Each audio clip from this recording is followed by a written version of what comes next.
Here's a short video of what you may or may not know about your BMW X3, X5, X7. To open up the moonroof in here, the switch is right here between the two lights on the inside console.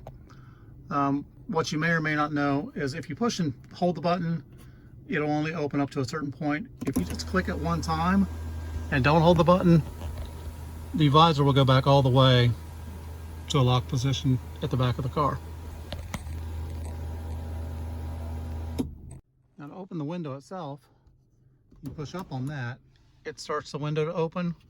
And the same thing, you click one time, and the moonroof will open. If you want to open it even further, press and hold the button, and it goes back to the finish point. Now to close it, same thing, you click one time. If you wanted to halfway close it, you could press and hold the button until it got to the point where you wanted to stop. If not, you tap it, it closes. Close the shade, same thing. One time, and the shade will close automatically. So by pressing and holding the button, basically it works almost like a dimmer. You're holding it to a point where you just want to stop it halfway back, halfway forward, and it stops there. But one click opens and closes the visor and the window.